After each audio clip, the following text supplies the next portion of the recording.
ایسا پیغمبر پر جادو ہوا کرنے کی کوشش کی گئی، اللہ تعالیٰ نے ان کو محفوظ رکھا. تو یہ آتا ہے کہ وہ دن بدن بیمار ہوتے چلے گئے. غامدی صاحب، صحیح بخاری کی 5764ویں حدیث کے مطابق جادو کرنے والوں کو دردناک عذاب کی وعید سنائی گئی ہے، مگر دوسری جانب سورہ بقرہ کی آیت نمبر 102 کے مطابق جادو کا علم ہاروت اور ماروت کے ذریعے انسانوں کو حاصل ہوا. اب غامدی صاحب، ایک جانب مذہب جادو کی حوصلہ شکنی کر رہا ہے اور دوسری جانب اس علم کو شیطان کی بجائے فرشتوں کے ذریعے انسانوں تک پہنچا بھی رہا ہے. کیوں کہ میں آگے چل کر اسی آیت میں یہ بھی بیان ہوا ہے کہ یہ جادو میاں اور بیوی کے درمیان میں جدائی پیدا کر سکتا ہے، لیکن یہ کام صرف اور صرف خدا کی مرضی سے ہوتا ہے. ہاروت اور ماروت کو جادو نہیں سکھایا گیا تھا؟ یقیناً نہیں. تب آپ نے ابھی جس شخص کا حوالہ دیا اس کو مفسرین اپنے اپنے فہم کے مطابق رئیس الرجال، آصف بن برخیا یا خضر قرار دیتے ہیں.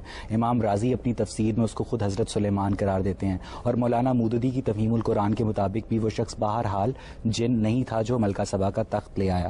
تو ہم سے اگر وہ شخص جن نہیں تھا، نبی نہیں تھا، تو کس طاقت کے ذریعے اس نے کام کر ڈالا اور اس کام کی ضرورت کیوں پیش آئی؟ آپ نے کہا کہ مٹی سے انسان کی تخلیق ہوئی، جس طرح ہوئی آپ نے واضح کر دیا.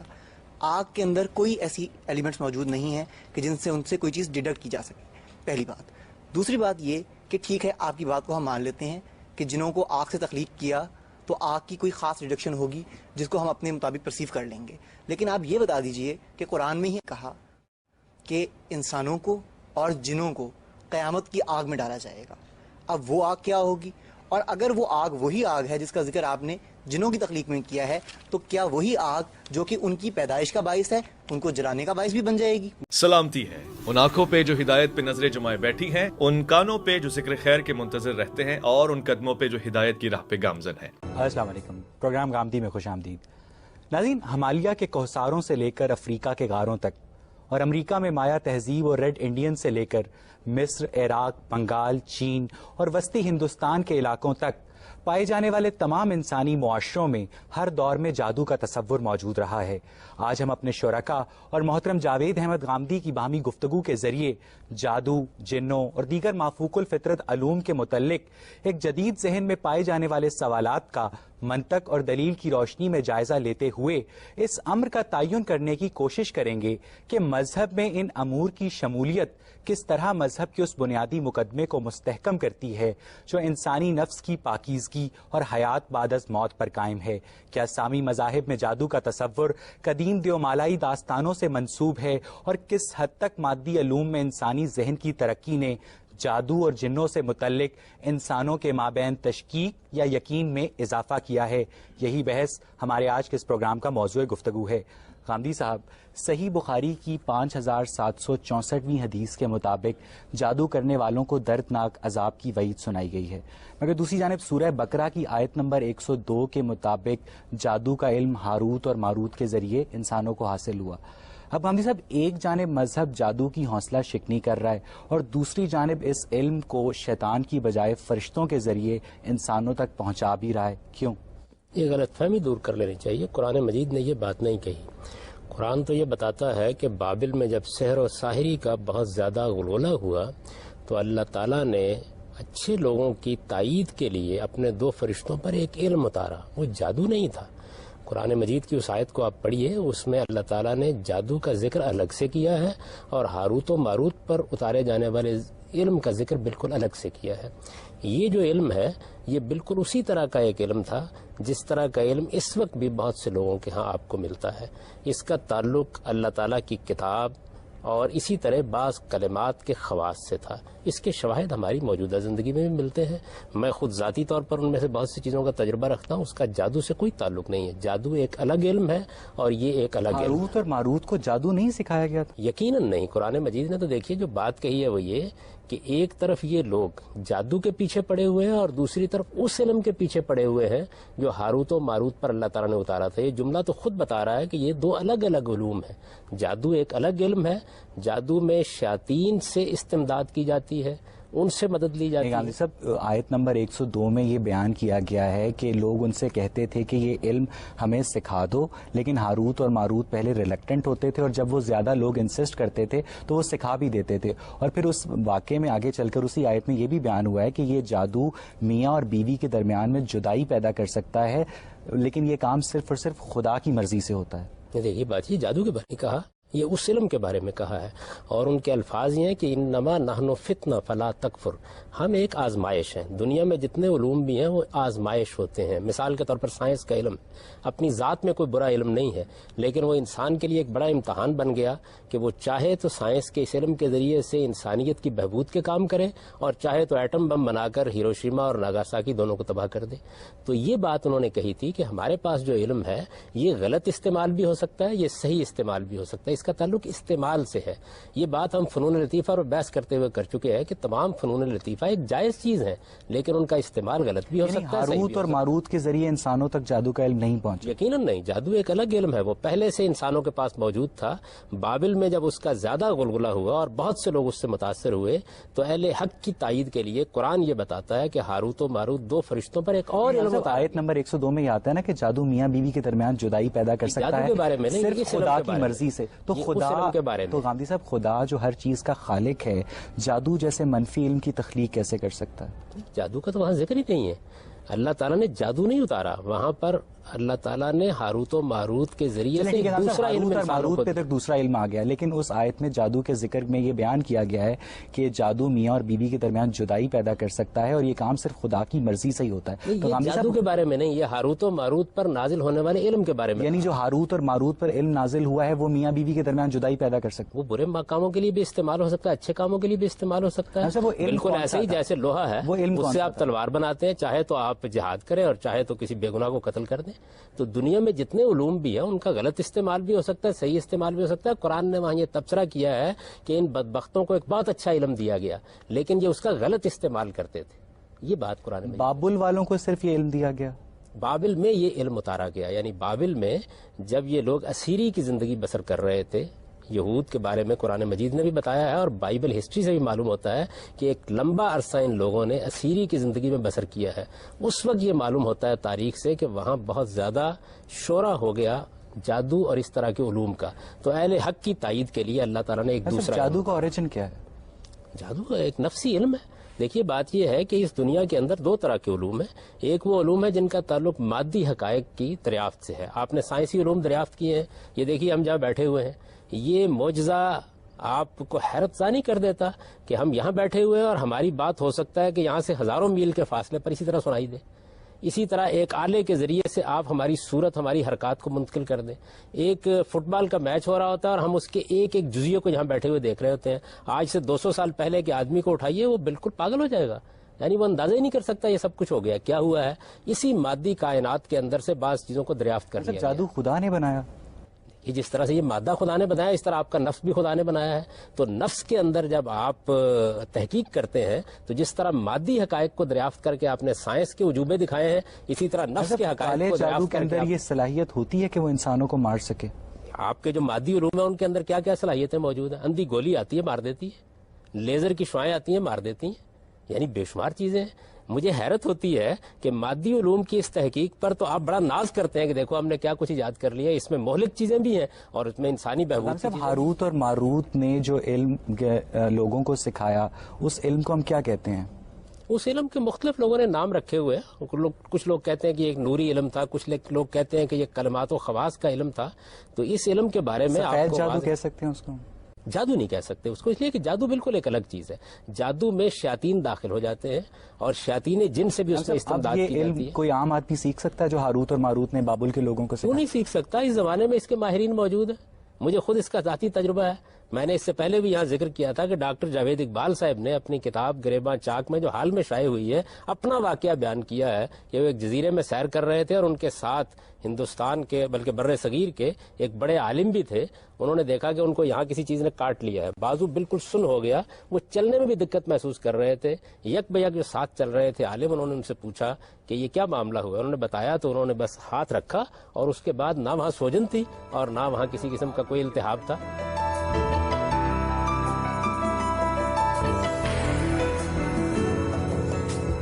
مسلمانوں کے ہاں جادو کی 2 اقسام رائج ہیں، سفید جادو اور کالا جادو۔ کالے جادو کا مقصد لوگوں کو دکھ دینا اور انہیں جان سے مارنا ہے، جبکہ سفید جادو کے ذریعے لوگوں کے بگڑے کام سنوارے جاتے ہیں۔ ابو علی سینا نے بھی اپنی کتاب کا نور المغرمین میں سفید اور کالے جادو دونوں کے ٹوٹکے لکھے ہیں۔ تو کم صاحب اگر جادو حرام ہے تو کس طرح کالے جادو کا توڑ سفید جادو کے ذریعے کرنا درست ہو سکتا ہے؟ یہ تو دیکھیے انسانی تجربات ہیں، یہ سفید اور کالا جو کچھ بھی ہے اس کے اوپر تحقیق کرنی چاہیے۔ یہ نہ کوئی قرآن کی بات ہے نہ کوئی حدیث کی بات ہے، جادو ایک علم ہے، یہ تو انسانی تجربات سے ثابت ہے۔ اس کے مقابل میں اللہ تعالیٰ نے بھی کچھ علوم اتارے ہیں، وہ بھی قرآن سے جادو کا ثابت ہے۔ علم انسان نے خود دریافت کیا یا انسان کو ودیت کیا گیا آسمان سے؟ جس طریقے سے آپ نے سائنسی علوم دریافت کیا اسی طرح جادو کا علم دریافت کیا ہے۔ دیکھیے دنیا میں 2 حقیقتیں ہیں، ایک مادہ ہے ایک نفس ہے۔ آپ مادے پہ تحقیق کرتے ہیں تو سائنسی چیزیں دریافت ہو جاتی ہیں، آپ نفس پہ تحقیق کرتے ہیں تو اس طرح کے علوم دریافت ہو جاتے ہیں۔ قرآن مجید یہ بتاتا ہے کہ ایک ایسا علم موجود تھا ایک شخص کے پاس جو ملکہ بلقیس کا تخت چشم نظر میں اٹھا کر لے آیا۔ اس وقت ہمیں حیرت ہوتی تھی کہ کیوں ایسے ہو گیا۔ ہم نے اب مادی علوم پر تحقیق کر کے یہ صلاحیت اپنے اندر پیدا کر لی ہے کہ آپ یہاں بیٹھے ہوئے ہیں، آپ کی آواز آپ کی حرکات و سکنات کو چند لمحوں کے اندر ہم برطانیہ میں اور امریکہ میں پہنچا دیں۔ آپ نے بھی جس شخص کا حوالہ دیا اس کو مفسرین اپنے اپنے فہم کے مطابق رئیس الرجال، آصف بن برخیہ یا خضر قرار دیتے ہیں۔ امام رازی اپنی تفسیر میں اس کو خود حضرت سلیمان قرار دیتے ہیں، اور مولانا مودودی کی تفہیم القرآن کے مطابق بھی وہ شخص بہرحال جن نہیں تھا جو ملکہ سبا کا تخت لے آیا۔ تو ہم سے اگر وہ شخص جن نہیں تھا، نبی نہیں تھا، تو کس طاقت کے ذریعے اس نے کام کر ڈالا اور اس کام کی ضرورت کیوں پیش آئی؟ اس کا جواب قرآن نے دیا ہے کہ اللہ ذی عندہ علم من الکتاب، اس کے پاس نوشتہ خداوندی کا ایک علم تھا، قانون خداوندی کا ایک علم تھا۔ یہ جو سائنس ہے یہ کیا ہے؟ یہ قانون خداوندی کا علم ہے۔ آپ نے وہ قوانین جو اس کائنات میں کار فرما تھے ان کو دریافت کر لیا ہے، ان کی بنیاد پر آپ یہ کرشمے دکھا رہے ہیں۔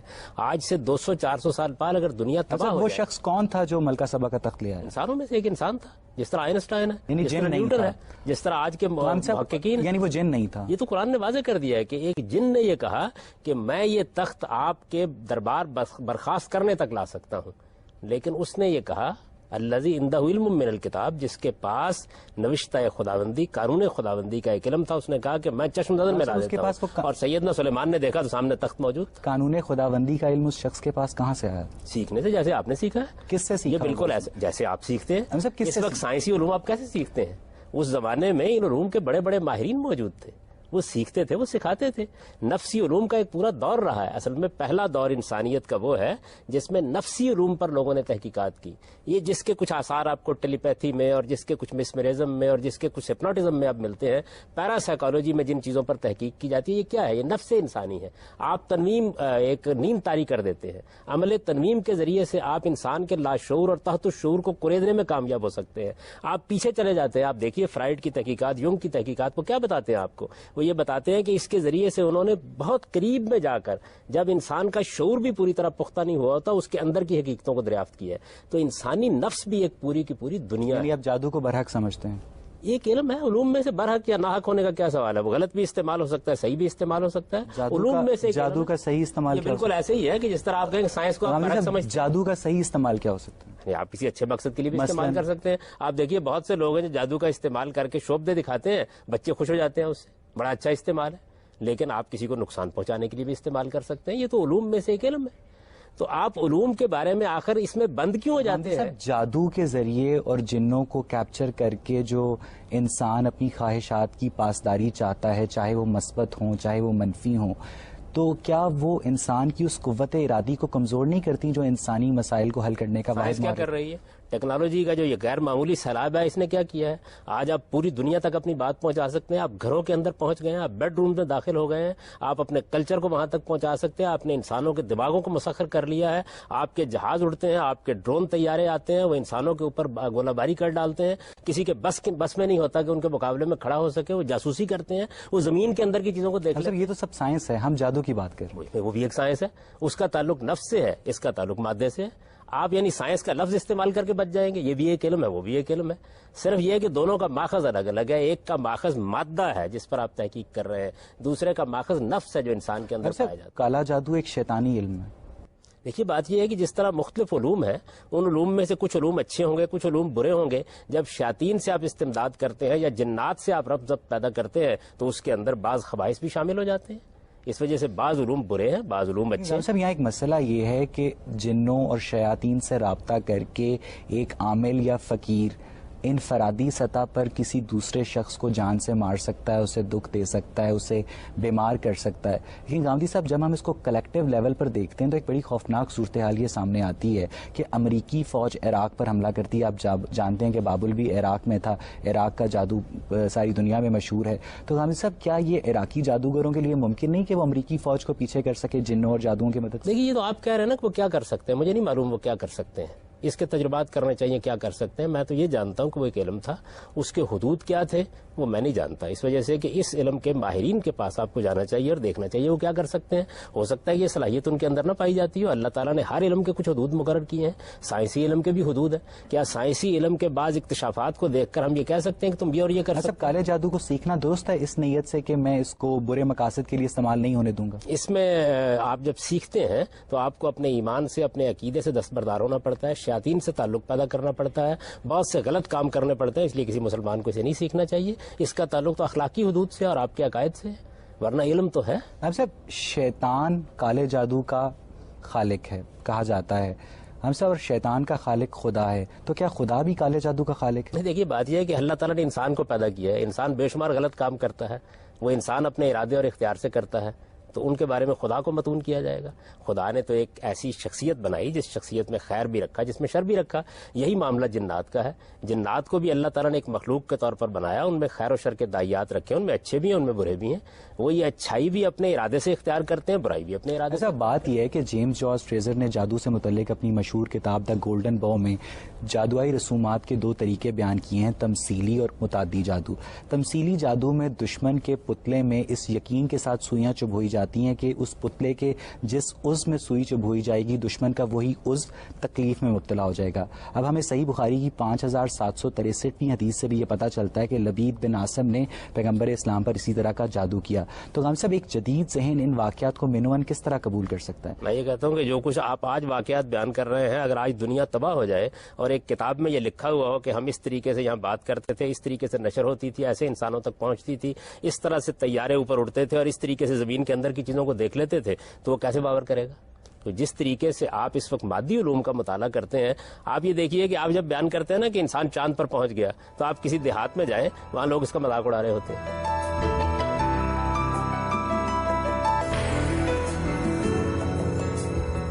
ایسا پیغمبر پر جادو ہوا کرنے کی کوشش کی گئی، اللہ تعالیٰ نے ان کو محفوظ رکھا، جس طریقے سے ان کو جان سے مارنے کی کوشش کی گئی، ان پتھر لڑکانے کی کوشش کی گئی، ان کو شہید کر دینے کی کوشش کی حدیث میں تو یہ آتا ہے کہ وہ دن بدن بیمار ہوتے چلے گئے۔ دیکھیے بات یہ ہے کہ وہ روایتوں میں بہت سی چیزیں جو ہیں ان میں مبالغہ ہو گیا، اصل بات یہ ہے کہ کرنے کی کوشش کی گئی۔ قرآن مجید کی روشنی میں روایتوں کو سمجھنا چاہیے۔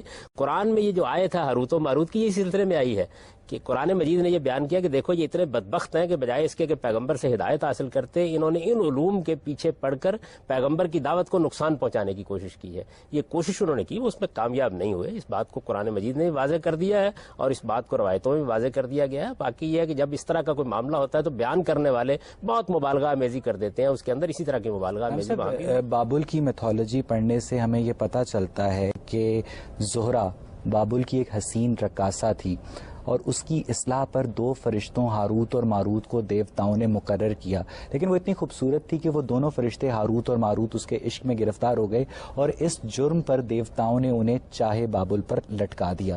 یہ عراقین میتھولوجی ہے۔ اب اینتھروپولوجسٹ کا دعویٰ ہے کہ سامی مذاہب نے اس میتھولوجی میں کو زہرہ اس کے رقص اور ان کے عشق سے پاک کر کے اپنی داستانوں میں جادو کو جسٹیفائی کیا، تو آپ اس کو کرونالوجیکل یا ہسٹوریکل پرسپیکٹو میں درست سمجھتے ہیں؟ اگر میں یہ کہوں کہ ایک واقعہ پیش آیا اور انسان نے اس کو دیم مالائی صورت دے دی، یعنی آپ اس دور میں دیکھتے ہیں کہ رسالت میں آپ صلی اللہ علیہ وسلم کے بعد کی ساری تاریخ ہمارے سامنے ہے، یہاں بے شمار واقعات کو انسان یہی صورت دے دیتے ہیں۔ ابھی ہمارے یہاں 65 کی جنگ ہوئی، آپ کے علم میں ہے کہ اس میں کیا کیا قصے سنائے گئے؟ ریکارڈز ہیں جو عراقی تہذیب کے ریٹن ریکارڈز ہیں، اشور بنی پال کی لائبریری سے جو ملے ہیں، وہ 5000 سال پرانے ہیں۔ اس کے 1800 سال بعد یعنی 3200 سال پہلے یہودی مذہب کا آغاز ہوا۔ تو غام صاحب جو کرونالوجیکل آرڈر ہے وہ تو یہ بتاتا ہے کہ یہ میتھولوجی یہودی مذہب سے زیادہ پرانی۔ میں تو یہ عرض کروں گا کہ ایک واقعہ پیش آیا نا، اس کو میتھولوجی کی صورت دے دی گئی، جب اللہ کی وحی آئی تو اس نے اصل حقیقت واضح کر دی۔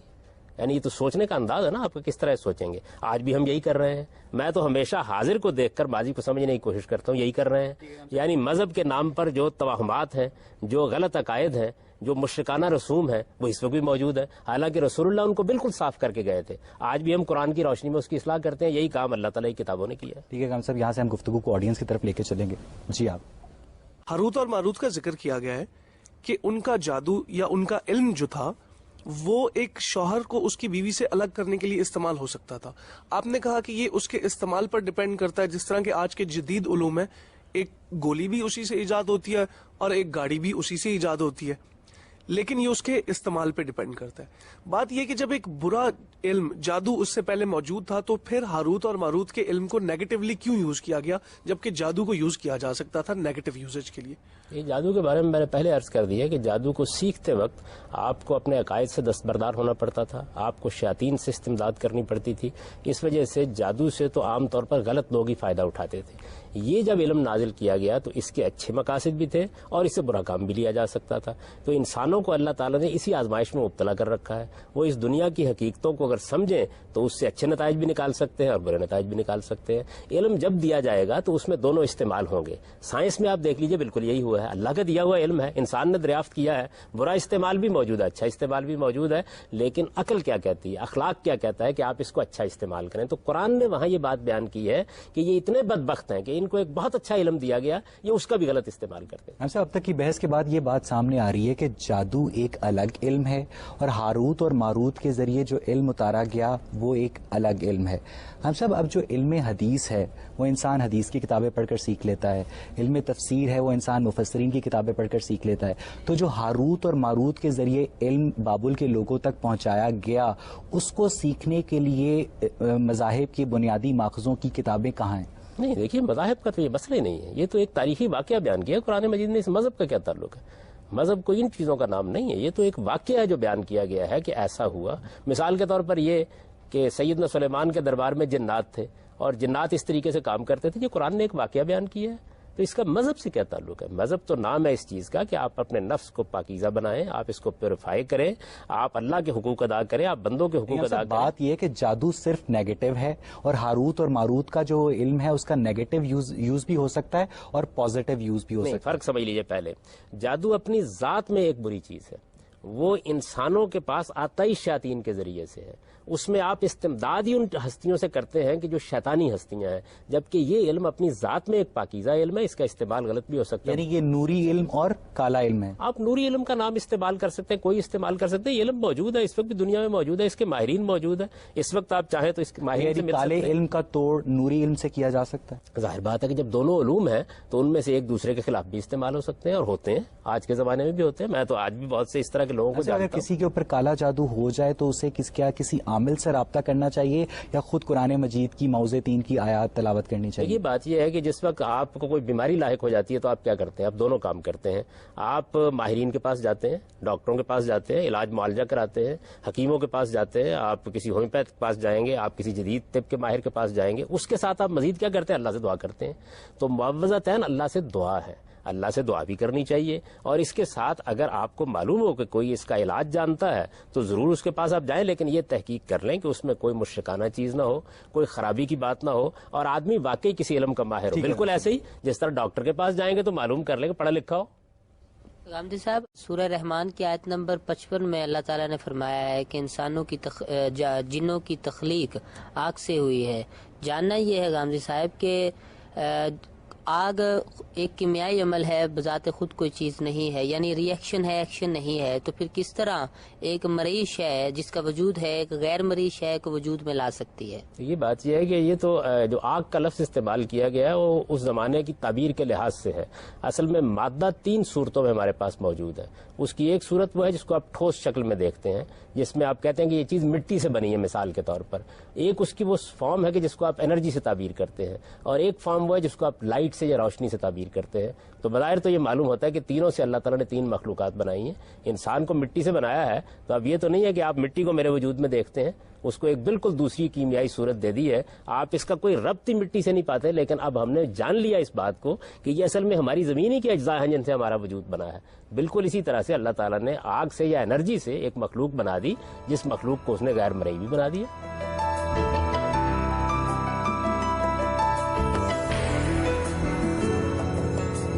اچھا, بات یہ کہ مولانا مودودی نے اپنی تفہیم القرآن کی 5ویں جلد میں یہ بیان کیا ہے کہ جن چونکہ آتشی اجزاء سے بنے ہوتے ہیں اور انسان چونکہ خاکی اجزاء سے بنے ہوتے ہیں, اسی لیے جنوں اور انسانوں کے مابین ایک بصری پردہ حائل ہوتا ہے اور انسان جنوں کو نہیں دیکھ سکتے, جیسا کہ آپ نے بھی فرمایا غام صاحب. لیکن اسی دلیل کو سامنے رکھتے ہوئے جن انسانوں کو کیسے دیکھ لیتے ہیں اور جن انسانوں کو کس طرح کیپچر کر لیتے ہیں؟ میں کہتا ہوں کہ جو مادی مخلوقات ہیں, ہو سکتا ہے جراثیم ہم کو بالکل دیکھ رہے ہیں, اس وجہ سے کہ ہر ایک کی صلاحیت کا بڑا فرق ہے. ہم یہ دیکھتے ہیں کہ بلی جتنی دور تک رات میں دیکھ لیتی ہے, ہم نہیں دیکھ سکتے. یعنی انسانوں کے بارے میں آپ اس غلط فہمی میں کیوں مبتلا ہو جاتے ہیں؟ مودودی کا استدلال یہ ہے کہ انسانوں اور جنوں کے مابین ایک بصری پردہ حائل ہے, اس وجہ سے. کا خیال ہے یعنی اس کا قرآن حدیث سے کیا تعلق ہے؟ سادہ عقلی بات کرنی چاہیے. ہر مخلوق کے اندر کچھ صلاحیتیں رکھی گئی ہیں. میری آنکھوں کی صلاحیت کی ایک حد ہے, بلی کی آنکھوں کی صلاحیت اس سے بہت زیادہ ہے, کتے کی قوت شامہ مجھ سے بہت زیادہ ہے. آپ دیکھیں, آپ ساتھ لے کے پھر رہے ہوتے ہیں اور آپ یہ کہتے ہیں کہ مجرموں کو تلاش کر لیتے ہیں. تو اس وجہ سے یہ جو ہمارے حواس ہیں, ان حواس میں ہم اپنی بنیاد پر قیاس کیوں کرنا شروع کر دیتے ہیں؟ اللہ تعالیٰ ایک مخلوق کو ایک نوعیت کے حواس دے دیتا ہے, دوسرے کو دوسرا. حواس خمسہ سے ماورا کوئی دنیا آباد ہے, اس میں کیا شک ہے؟ یہ تو ہم نے دریافت کر لی ہے. ایٹم کی پوری دنیا حواس خمسہ سے ماورا جو دنیا آباد ہے, کیا اس کی منقولاتی شہادتوں کے علاوہ ہمارے پاس کوئی امپیریکل ایویڈنس ہے؟ دونوں طرح کی چیزیں موجود ہیں. انسانیت کا تجربہ موجود ہے, اس کو منتقل کر رہے ہیں. بے شمار انسان اپنے تجربات بتاتے ہیں, اور دوسری جانب اس کی تصدیق اور تصویب قرآن مجید سے ہو جاتی ہے. قرآن مجید نے واضح طور پر بتا دیا کہ ہم نے اس مادے سے 3 مخلوقات بنائی ہیں. ہم نے جنات کو بھی بنایا ہے, ہم نے انسانوں کو بھی بنایا, ہم نے فرشتوں کو بھی بنایا. ماہرین عمرانیات نے اپنی ریسرچ سے یہ ثابت کیا ہے کہ جو جنوں اور جادو کا ذکر ہے, جو لوگ ان چیزوں پر بلیو کرتے ہیں, جن انہیں ہی ستاتے ہیں. حالانکہ اس بد اعتقادی کی سب سے زیادہ ان کو بلیو نہ کرنے کی سزا ان لوگوں کو ملنی چاہیے جو جنوں کے وجود کو مانتے ہی نہیں ہیں, لیکن جن ہمیشہ ان لوگوں کو ستاتے ہیں جو ان لوگوں کی ان چیزوں کے وجود پر یقین رکھتے ہیں. دیکھیے, بات یہ کہ یہ تو میرا موضوع نہیں ہے کس کو ستاتے اور کس کو نہیں ستاتے. اس کے لیے آپ تجربات اور مشاہدات کی دنیا کے پاس جائیں. بہت سے نفسیاتی امراض ہیں جن کو جنوں سے متعلق سمجھ لیا جاتا ہے. وہ کیا کر سکتے ہیں, کیا نہیں کر سکتے, میں تو اتنی بات جانتا ہوں جتنی قرآن میں بیان کی. یہ بات بہرحال معاشرہ تسلیم کرتا ہے کہ جن انسانوں کو ستاتے ہیں. اس کی تحقیق کرے نا, یہ میرا موضوع نہیں ہے. میرا معاملہ تو یہ ہے کہ میں آپ کو یہ بتاؤں کہ قرآن مجید نے واضح طور پر ایک مخلوق کا ذکر کیا ہے. اس کے بارے میں کچھ باتیں قرآن نے بتا دی ہیں. جو باتیں قرآن نے بتا دی ہیں وہ بالکل واضح ہے. دیکھیے, ان میں یہ بیان کر دیا گیا ہے کہ ان میں نیک بھی ہے, ان میں بد بھی ہے. یہ بیان کر دیا گیا ہے کہ ان میں خیر و شر کا شعور ہے. یہ بیان کر دیا گیا ہے کہ وہ ہمیں دیکھ سکتے ہیں, ہم ان کو نہیں دیکھ سکتے. یہ واضح کر دیا گیا ہے کہ ان کی طرف بھی اللہ کے پیغمبر آئے ہیں اور ان کو بھی اللہ کی ہدایت پہنچی ہے. یہ بیان کیا گیا ہے کہ ان کا بھی اسی طرح حساب کتاب ہوگا جیسے ہمارا ہوگا. ٹھیک ہے حامدی صاحب, مسلمان ہونے کے ناطے یہ ہم سب کا ایمان ہے کہ ہر انسان کی موت جو ہے اللہ تعالیٰ کے ہاتھ میں ہے اور اس کے موت کا وقت لکھ دیا گیا ہے. لیکن بعض اوقات کالے جادو کا استعمال سے انسان کی جان جاتی ہے, تو کیا یہ چیز درست ہے؟ یہ تو سبب ہے. زندگی اور موت اللہ کے ہاتھ میں. ایک آدمی قتل کر دیتا ہے, گولی مار دیتا ہے, تو یہی بیان کیا جائے گا نا کہ یہ اس کے قتل کرنے, اس کے گولی مارنے سے موت واقع ہو گئی ہے.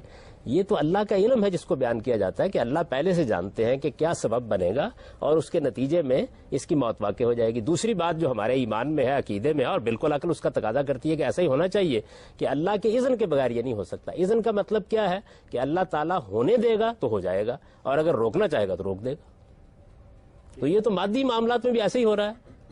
جی گاندھی صاحب, میں آپ سے پوچھنا چاہتی ہوں کہ کالا جادو جو ہے وہ اگر ایک مسلمان بھی ہو جاتا ہے تو اس کا جو ہے ایک مسلمان اس کا خاتمہ نہیں کر سکتا, تو کیا وہ کسی غیر مسلم سے کروا سکتا ہے؟ اگر وہ غیر مسلم سے کروا سکتا ہے تو کیا اس کے ایمان میں فرق آئے گا؟ جس طریقے سے آپ ایک غیر مسلم ڈاکٹر کے پاس جا سکتے ہیں, اسی طرح کسی غیر مسلم ماہر کے پاس بھی جا سکتے ہیں. بس یہ دیکھ لیجئے کہ کوئی ایسا کام نہ کیا جائے جو آپ کے دین اور آپ کے عقیدے کے خلاف. اور رسالت میں آپ صلی اللہ علیہ وسلم سے پوچھا گیا, ایک روایت میں آتا ہے کہ یہود کے ہاں بہت سے ماہرین ہیں جن سے لوگ علاج معالجہ کراتے ہیں اسی نوعیت کا. تو آپ نے فرمایا بس یہ دیکھ لو کہ کوئی مشرکانہ چیز نہیں ہونی چاہیے. تو ہمارے دین نے تو ہمیں یہ تعلیم دی ہے کہ ہم دنیوی علوم کو بالکل الگ رکھیں اور ان کا مطالعہ اسی طرح کریں جس طریقے سے ہم باقی علوم کا کرتے ہیں. آج کے زمانے میں سائنس جو اکتشافات کر رہی ہے اور جس سے آپ دیکھیں سرجری میں، دواؤں میں کیا کیا غیر معمولی کارنامے انجام دیے جا رہے ہیں، آپ ان پہ ایمان رکھتی ہیں نا؟ اس سے آپ کے عقیدے کو کوئی فرق نہیں پڑتا. تو یہ آپ کا اصل میں علم ہے، آپ کا تجربہ اور آپ کا مشاہدہ ہے، اس کی بنیاد پر فیصلے کرنے چاہیے. صاحب حمزات کا وجود نہیں ہوتا، یہ لوگ کہتے ہیں، اس کا کوئی قرآن صحیح حدیث سے بخاری تعلق کی نہیں. ایک بڑی واضح حدیث ہے جس میں حضور سے دریافت کیا گیا کہ کیا آپ کا کوئی ہمزاد ہے، تو حضور نے فرمایا کہ ہاں میرا ہمزاد ہے لیکن میں نے اسے مسلمان کر لیا. نہیں، وہ یہ بات بیان کی ہے کہ ہمزاد کا لفظ بالکل استعمال نہیں ہو. یہ ہے کہ کیا شیطان آپ کے اوپر بھی اثر انداز ہوتا ہے؟ تو آپ نے کہا کہ ہاں میں نے اس کو مسلمان کر لیا. اس کا مطلب کیا ہے؟ مطلب یہ ہے کہ میں نے اپنے اندر یہ ارادہ پیدا کیا، میں نے اپنی تطہیر کی. شیطان کا لفظ نہیں یوز ہوا، شیطانی کا لفظ ہے، کوئی ہمزاد کا لفظ استعمال نہیں ہوا. وہ شیطان کے بارے میں ہے. حضور نے یہ بتایا کہ دیکھیے یہ جو جن ہیں، شیاطین ہیں، یہ انسان کے روح میں، انسان کے نفس میں خطور کرتے ہیں، اس کو بیان کیا گیا. ایسا بات یہ ہے کہ مسلمانوں میں جو جادو اور جنوں سے متعلق وہ بابلی، یہودی اور عیسائی روایات کا تسلسل ہے، اور آج بھی عیسائیوں میں جو ایونجیلیکل چرچ ہے وہ جادو اور جنوں کو بالکل بھی تسلیم نہیں کرتا. ہم سب اب عملی طور پر صورتحال یہ ہے کہ جادو اور جنوں کے متعلق جو مذہبی حلقے ہیں ان کے وجود کے متعلق منقسم، جبکہ غیر مذہبی حلقے ان کے عدم وجود پر متفق ہیں. ایسا بھی نہیں، بہت سے ایسے غیر مذہبی لوگ ہیں کہ جو ان چیزوں کو مانتے ہیں، باقاعدہ ان کے ماہر ہیں، ان کا مذہب سے کوئی تعلق نہیں ہوتا. یہ تو دنیا میں جو بھی چیزیں ہوں گی ان میں دو رائے ہو سکتی ہیں. میں تو آپ کی خدمت میں عرض کر رہا ہوں کہ اس میں دو طریقوں سے اپروچ کرنا چاہیے. ایک یہ ہے کہ اللہ کی کتاب ہمارے پاس موجود ہے، وہ کیا بتاتی ہے، اور خدا کا شکر کرنا چاہیے کہ ہمارے پاس خدا کی کتاب موجود ہے، وہ ہمیں صحیح علم کے حدود بتا دیتی ہے. اس نے دو مخلوقات کا الگ سے ذکر کیا ہے، ایک فرشتے ہیں اور دوسرے جنات ہیں، اور یہ بتایا ہے کہ یہ دونوں اللہ تعالیٰ کی مخلوق ہیں، دونوں صاحب ارادہ ہیں، دونوں اللہ سے الہام پاتے ہیں، دونوں کی طرف اللہ تعالیٰ اپنی وحی نازل کرتے ہیں، اور یہ ہے کہ جن کے ذریعے سے اللہ تعالیٰ اس کائنات کے نظم نسق میں بہت سے معاملات. مافوق الفطرت مخلوقات میں جنوں اور شیاطین کے علاوہ کوئی اور دیگر مخلوقات نہیں، ہوتی ہیں؟ شیطان تو ایک ایڈجیکٹو ہے، ایک اس میں صفت ہے، وہ انسانوں کے بارے میں بھی بولا جا سکتا ہے. دیکھیے سورہ بقرہ کی بالکل ابتدا میں یہود کے لیڈروں کے بارے میں قرآن مجید نے یہ کہا ہے کہ خلو الی شیاطینہم، یہ اپنے شیطانوں کے پاس جاتے ہیں. ہم بھی بولتے ہیں کہ یہ آدمی تو بڑا شیطان ہے. تو شیطان کوئی الگ مخلوق نہیں ہے، جنات ایک مخلوق ہے، فرشتے ایک مخلوق ہے، انسان اور اس کے علاوہ کوئی مخلوق نہیں ہے. ان کے علاوہ کیا ہے وہ میں نہیں جانتا. اس کی وجہ یہ ہے کہ یہ تو ایسے ہی ہے کہ میں اس دنیا کو دیکھوں اور یہ دعویٰ کر دوں کہ جتنے چڑیا گھر میں نے جانور دیکھے ہیں ان کے علاوہ کوئی مخلوق نہیں ہے.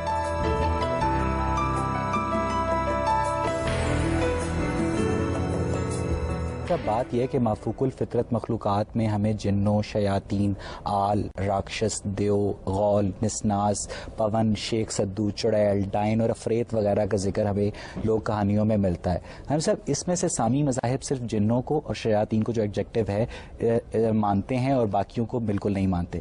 ہم سب بات یہ ہے کہ اگر جنوں اور شیاطین کی موجودگی کی شہادت سامی مذاہب کے صحائف ہو سکتے ہیں تو ان دیگر مخلوقات کی موجودگی کی عدم شہادت کس طرح ہو سکتی ہے؟ شہادت کی تو ہم بات ہی نہیں کرتے. ہم یہ کہتے ہیں کہ در حقیقت یہی مخلوقات ہیں جن کو لوگوں نے مختلف نام دے لیے ہیں. دیکھیے قرآن مجید کا سب سے بڑا کمال یہی ہے کہ وہ ان علوم کے بارے میں آپ کے فکر کی تطہیر کر دیتا ہے. آپ کو یہ بتاتا ہے کہ یہ بات صحیح ہے، یہ بات اس میں غلط داخل ہو گئی ہے. تو اس پر تو شکر گزار ہونا چاہیے کہ ہمیں یہ بتایا گیا ہے کہ اللہ تعالیٰ نے جو مخلوقات بنائی ہیں اس میں انسان ہیں، اس میں جنات ہیں اور اس میں فرشتے ہیں. بہت سے لوگ ہیں کہ جنہوں نے انہی کے مختلف نام رکھ لیے ہوئے ہیں، ان کے ظہور کی مختلف صورتیں متعین کرتے ہیں اور اسی سے دیو مالا تخلیق ہوتی ہے. تو قرآن مجید کا اصلی کام یہی ہے کہ انسان نے جو غلط وہم پیدا کیے ہوتے ہیں ان کی تطہیر کر کے یہ بتائے کہ صحیح بات. جادو اور جنوں کے وجود یا عدم وجود کو منطق کی کسوٹی پہ پرکھنا ناممکن ہے. منطق کیا چیز ہوتی ہے؟ منطق تو یہی چیز ہوتی ہے کہ جو چیز آپ کو نظر آ رہی ہے اس پر آپ قیاس کریں. جب آپ اس دنیا کے اندر بہت سے علوم کو جان گئے ہیں اور آج ان کو مان رہے ہیں تو اس پر قیاس کر لیجیے کہ ایک دوسرا علم بھی ہو سکتا ہے. ٹھیک ہے. ہم سے آپ نے کہا کہ مٹی سے انسان کی تخلیق ہوئی، جس طرح ہوئی آپ نے واضح کر دیا. آگ کے اندر کوئی ایسی ایلیمنٹس موجود نہیں ہیں کہ جن سے ان سے کوئی چیز ڈیڈکٹ کی جا سکے، پہلی بات. دوسری بات یہ کہ ٹھیک ہے آپ کی بات کو ہم مان لیتے ہیں کہ جنوں کو آگ سے تخلیق کیا تو آگ کی کوئی خاص ریڈکشن ہوگی جس کو ہم اپنے مطابق پرسیو کر لیں گے. لیکن آپ یہ بتا دیجئے کہ قرآن میں ہی کہا کہ انسانوں کو اور جنوں کو قیامت کی آگ میں ڈالا جائے گا. اب وہ آگ کیا ہوگی اور اگر وہ آگ وہی آگ ہے جس کا ذکر آپ نے جنوں کی تخلیق میں کیا ہے تو کیا وہی آگ جو کہ ان کی پیدائش کا باعث ہے ان کو جلانے کا باعث بھی بن جائے گی؟ میں نے ایسا کوئی ذکر نہیں کیا، میں نے صرف آپ کو یہ بتایا ہے کہ ہمارے پاس جو مادہ موجود ہے وہ ان 3 صورتوں میں موجود ہوتا ہے. قدیم زمانے میں جب لوگوں کو گفتگو کر کے یہ بتایا جائے گا تو وہی الفاظ استعمال کیے جائیں گے. آج جو عناصر کی تحقیق ہو گئی ہے یہ آج کے زمانے کی چیز ہے، ورنہ ظاہر ہے کہ اگر کسی چیز کی تخلیق کا مبدا یہ مٹی ہے تو یہی بیان کیا جائے گا یہ مٹی سے بنی ہے. چنانچہ آج بھی ہم یہ جانتے ہیں کہ یہی مٹی ہے جس کے اجزاء ہیں جن کو آپ نے مختلف عناصر کا نام دے لیا ہے جس سے انسان وجود پذیر ہوا ہے. اس میں کیا تبدیلی آئی ہے؟ یعنی کیا مٹی کے بارے میں کوئی نئی تحقیق ہو گئی ہے؟ یہ معلوم ہو گیا کہ مٹی کے اجزاء کیا ہے، اس میں کیا چیزیں پائی جاتی ہیں، وہ کس طرح انسان کے وجود کی صورت اختیار کرتی ہیں. تو بالکل اسی طریقے سے جب مادے کی ایک صورت انرجی ہے تو اس سے کسی مخلوق کے پیدا ہونے کے بارے میں استبات کیا ہے، اس میں مسئلہ کیا ہے؟ جو آپ کا یہ سوال ہے کہ قیامت میں کیا ہوگا، قرآن مجید نے اس کا واضح جواب دے دیا اور یہ بتا دیا کہ دیکھیے قیامت کے معاملات کو یہاں تمثیل کے انداز میں بتایا جا سکتا ہے. وہ ایک نادیدہ عالم ہے، ابھی ہم نے دیکھا نہیں، الفاظ وجود میں نہیں آئے، تصورات پیدا نہیں ہوئے، لہٰذا تمثیل اور تشبیہ کا طریقہ اختیار کر کے آپ کو بات سمجھا دی جاتی ہے. اس سے ایک تصور پیدا ہوتا ہے عذاب کا اور تعذیب کا، کس صورت میں ہوگا خدا بہتر جانتا ہے. اور اسی چیز کو بیان کیا قرآن مجید نے کہ وہ لوگ جو اس تشبیہ کے اسلوب کی حقیقت جاننے کی کوشش کرتے ہیں وہ راستے سے بھٹک جاتے ہیں. غامدی صاحب آپ یہ دیکھیے کہ اگر آگ سے ان کو تخلیق کیا جا رہا ہے اور وہاں بھی آگ کا لفظ ہی استعمال کیا جا رہا ہے تو یقینی طور پر یہ رب باری تعالیٰ کا کلام ہے، اس میں کوئی نہ کوئی ریزمبلنس تو پائی جائے گی نا. اور دوسرا یہ صرف بات یہیں پہ ختم نہیں ہو جاتی، اس میں کی وضاحت میں کہا جاتا کیا ہے بات ہے؟ آگ کی بے شمار فارمز ہیں، ایک آگ دوسری آگ کے لیے تباہ کن ہو سکتی ہے. لیکن غامدی صاحب یہ تو رہی آپ تو آگ اپنے موجود علم میں خواہ مخواہ حقائق کو محدود کر رہے ہیں. یعنی وہی مٹی ہوتی ہے، وہی مٹی ہوتی ہے جس سے ہم بنے ہیں، اسی کا ایک ڈھیلا آتا ہے اور میری آنکھ نکال دیتا ہے. وہی مٹی ہوتی ہے نا، وہ اپنی ایک فارم میں میرے وجود کا ذریعہ بنتی ہے. میں یہ سوال کر رہا ہوں کہ ٹھیک ہے وہ آپ جو بات کر رہے ہیں وہ آپ کے مطابق درست ہوگی، لیکن آپ مجھے یہ بتائیے کہ انسان بھی اسی آگ میں جلے گا اور جن بھی اسی آگ میں جلے گا، جو اس کی اپنی بیسک ہے جہاں سے وہ ڈیڈکٹ ہوا ہے. اور صرف بات یہیں ختم نہیں ہو جاتی، اس کے بعد مفسرین نے اس کی وضاحتوں میں لکھا کہ جن کیا کرتے ہیں، کیا کھاتے ہیں، وہ جی انسانی گوشت، انسانی ماس، انسانی ہڈیاں کھاتے ہیں. تو آپ بتائیے کہ اس سے آگ کا کیا واسطہ بنتا ہے؟ اس کے بعد اس کے قبیلوں کی ڈیفینیشنز کی گئی ہیں. میں سمجھتا ہوں کہ علماء کا زیادہ کردار ہے کہ انہوں نے مس پرسیو کیا. مجھے یہ بتانے کی کیا ضرورت ہے؟ میرے پاس اللہ کی کتاب موجود ہے، اس کتاب کو میں پڑھتا ہوں، اس میں جو حقائق موجود ہے وہ میں نے آپ کو بتا دی ہے. دیکھیے ہر زمانے میں شیطان ایک جن تھا، یہ قرآن نے واضح کر دیا، یہ بتا دیا کہ ابلیس ایک جن تھا. دیکھیے شیطان کے لفظ کے بارے میں یہ سمجھ لیں کہ شیطان کا لفظ ایک ایڈجیکٹو ہے. اس کا مطلب یہ ہے کہ وہ سرکش مخلوق جو انسانوں میں سے، جنوں میں سے اللہ کے مقابلے میں کھڑی ہو. آپ مان گئے کہ ابلیس جن تھا. اچھا، ابلیس کی جو اولاد ہے ظاہر ہے کہ وہ ابلیس سے نکلی ہے، اور آپ یہ کہتے ہیں کہ جن مسلمان بھی ہیں اور غیر مسلم بھی ہیں. یہ کس طرح ہو گیا؟ یہ بات یہ ہے کہ ابلیس کی اولاد آدم کی اولاد ہے، اس کے اندر برے لوگ نہیں پیدا ہوتے. تو ابلیس کی اولاد میں کسی اچھے آدمی کے پیدا ہونے پہ آپ کو کیا استباد ہے؟ اللہ تعالیٰ نے ایک جن کے ذریعے سے اس دنیا کے غامدی صاحب ٹھیک ہے، آپ ایک بات کہہ رہے ہیں کہ میری گزارش سن لیجئے، آدم علیہ السلام اللہ کے پیغمبر تھے، ہم سب ان کی اولاد ہیں. برے لوگ کیسے پیدا ہو گئے؟ غامدی صاحب یہ تو ابو جہل کیسے پیدا ہو گیا؟ فرعون کیسے پیدا ہو گیا؟ غامدی صاحب رویوں کی بات ہوتی ہے تو پھر آپ دیکھیں گے مفسرین نے رویوں کی بات یہی بتایا جا رہا ہے اگر یہاں جنات میں اچھے بھی ہیں، جنات میں برے بھی. اگر بات یہاں ختم ہو جاتی میں مان جاتا آپ کی بات، لیکن آپ یہ دیکھیے کہ کہا جاتا ہے کہ جو جن آپ کو تنگ کر رہے ہیں، آپ کو ستا رہے ہیں، آپ کی زندگی کے اندر انٹرپٹ کر رہے ہیں، وہ غیر مسلم جن ہیں. تو آپ مجھے یہ بتائیے کہ اگر مسلمانوں کو غیر مسلم جن تنگ کرتے ہیں تو غیر مسلموں کو کون سے جن تنگ کر رہے ہیں؟ دیکھیے یہ بات قرآن نے کہیں نہیں کہی. ہمیں دو چیزوں کو الگ الگ کرنا چاہیے. ایک ہے انسانوں کی باتیں، انسانوں کی باتوں کو آپ تجربے اور مشاہدے کی روشنی میں دیکھیے، جانچیے، پرکھیے، اس پر اعتراض کیجیے. ایک وہ بات ہے جو اللہ نے اپنی کتاب میں بیان کر دی ہے. تو اللہ تعالیٰ نے جو بات اپنی کتاب میں بیان کی وہ میں نے آپ کو بتا دی. اس پر کوئی اعتراض ہو تو بتائیے. ہم صاحب یہاں پہ آج کی گفتگو کو اگلے پروگرام تک موقوف کرتے ہیں. ناظرین پچھلے پروگرام میں ہم نے جادوائی رسومات کے امکانات اور جنوں کے میلانات کے حوالے سے جس بحث کا آغاز کیا تھا، آج ہم اس پہ اپنے شرکا اور محترم جاوید احمد غامدی کے مابین گفتگو کو مزید آگے بڑھائیں گے اور دیکھیں گے کہ اگر مذہب جادو کو شرک سے تعبیر کرتا ہے تو کس طرح خدا کی الوہیت میں شریک ہونا ممکن ہے، اور کیا وجہ ہے کہ غیر مذہبی حلقے مافوق الفطرت مخلوقات کے عدم وجود پہ متفق جبکہ مذہبی حلقے مافوق الفطرت مخلوقات کے وجود پہ منقسم دکھائی دیتے ہیں، اور کیا جنوں کی انسانی خواہشات کی پاسداری کرنے کا امکان انسان کی اس قوت ارادی کو کمزور نہیں کرتا جو عجائب فطرت کی تسخیر اور انسانی مسائل کو حل کرنے کا واحد محرک محرک ہے اور اس بات میں کس حد تک صداقت ہے کہ فلکیات، طبیعت، کیمیا اور طب جیسے سائنسی علوم نے جادوائی روایات کی گود میں ہی پرورش پائی، یہی ساری بحث ہمارے آج کے اس پروگرام کا موضوع گفتگو ہے۔ ہم سب وائلڈ نے اپنی کتاب آکلٹ فلسفی میں جادو کو شعبدہ بازی کے مماثل قرار دیتے ہوئے لکھا ہے کہ جس طرح قدیم زمانے میں سامری نے بولنے والا سونے کا بچھڑا بنایا تھا اور قدیم مصری دیوتاؤں کے بت سورج کی شعاعیں پڑنے پر گنگنانے لگتے تھے، اسی طرح موجودہ زمانے میں بھی برنارڈ اور راسپوٹین جیسے لوگوں نے لوگوں کو ہوا میں معلق کیا اور بندھے ہوئے لوگوں کو صندوق سے آنن فانن نکال دیا۔ تو غامدی صاحب کیا، اور انہوں نے اس کام کو شعبدہ تسلیم بھی کیا، تو کیا واقعی جادو صرف نظر کا فریب ہے؟ ہو سکتا ہے ایسا ہی ہو۔ اس کی وجہ یہ ہے کہ قرآن مجید نے بھی جہاں سیدنا موسیٰ علیہ السلام کا واقعہ بیان کیا ہے کہ ان کے مقابلے میں جادوگر لائے گئے، تو وہاں یہی الفاظ استعمال کیے ہیں کہ ایسا لگا، ان کے متخیلے پر یہ چیز اثر انداز ہوئی، انہوں نے یہ محسوس کیا کہ گویا رسیاں چل رہی ہیں۔ تو اس وجہ سے بالکل ممکن ہے کہ انسان کے نفس یعنی پر اصل میں وہ رسیاں سانپ نہیں بنے تھے، حضرت موسیٰ کو ایسا لگا۔ جی بالکل، قرآن مجید میں یہی بیان، یعنی یہ حضرت موسیٰ کو ایک نفسیاتی مغالطہ ہوا تھا۔ ظاہر بات ہے یہ انسانوں کو ہو جاتا ہے، اس وقت بھی آپ دیکھتے ہیں بہت سے، اور پھر حضرت موسیٰ نے خدا کی مدد سے اس کے اوپر قابو پایا۔ اس میں کیا شک ہے، اللہ کے پیغمبر تھے وہ، اللہ تعالیٰ نے ان کو کہا کہ آپ اپنا عصا پھینکیے، اور وہ چونکہ ایک حقیقت تھی، وہ ایک غیر معمولی معجزہ تھا، وہ اللہ تعالیٰ کا تصرف تھا۔ جادو کو نظر کا فریب قرار دے دیا ہے، تو غامدی صاحب جو کالے جادو کے جو خواص ہیں کہ وہ لوگوں کو مار سکتے ہیں، تو وہ تو نظر کا فریب نہیں ہے، وہ تو لوگ مر رہے ہیں اس میں۔ نہیں دیکھیے، بات یہ ہے کہ آپ نے ایک دوسری بات کہہ دی، میں نے یہ عرض کیا ہے کہ یہ بالکل ممکن ہے کہ ایسا ہی ہو، اور یہ بات کہ انسان کے متخیلے پر آپ اثر انداز ہوں، اس کے تخیل کے اندر آپ خطور کریں، اس سے بسا اوقات آپ کے جسم پر بھی اثرات ہو جائیں، یہ تو اب جدید نفسیات بھی مانتی ہیں۔ بہت سے نفسیاتی معاملات ہیں جو آپ کے پورے جسم پر اثر انداز ہو جاتے ہیں۔ ہم خوف زدہ ہوتے ہیں، خوف زدہ ہونے کا عمل جسمانی عمل نہیں ہے، لیکن آپ دیکھیں کہ ہمارے رونگٹے کھڑے ہو جاتے ہیں، پورے جسم پر اس کے اثرات ہوتے ہیں۔ تو اس وجہ سے انسان کا نفس کس طرح سے اس کے جسم پر اثر انداز ہوتا ہے، جسم کس طرح نفس پر اثر انداز ہوتا ہے، اس کے تو بہت سے مشاہدات ہم موجودہ دنیا میں کر رہے ہیں۔ بات یہ ہے کہ جو مافوق الفطرت مظاہر مذہب کے دائرے کے باہر رونما ہوں، انہیں مذہب جادو قرار دے کر ان کی مذمت کرتا ہے، لیکن جو مافوق الفطرت مظاہر مذہب کے دائرے کے اندر رونما ہوں، انہیں معجزہ قرار دے دیا جاتا ہے۔ آپ اس صورتحال کو کیسے دیکھتے ہیں، اور ایک عام آدمی کس طرح جادو اور معجزے میں تفریق کر سکتا ہے؟ دیکھیے، بات یہ ہے کہ مذہب کا تو بڑا سادہ اصول ہے، وہ یہ کہ اگر کسی چیز میں شرک پایا جاتا ہے، کوئی شیطنت پائی جاتی ہے، انسانوں کے اخلاق پر اس کے برے اثرات ہوتے ہیں، تو اس کی مذمت کرے گا۔ وہ اندر کی چیز ہو تب بھی مذمت کرے گا، باہر کی چیز ہو تب بھی مذمت کرے گا، وہ مادی چیز ہو تب بھی مذمت کرے گا، نفسی چیز ہو تب بھی مذمت کرے گا۔ تو مذہب تو اپنے اصول پر کسی چیز کو دیکھے گا۔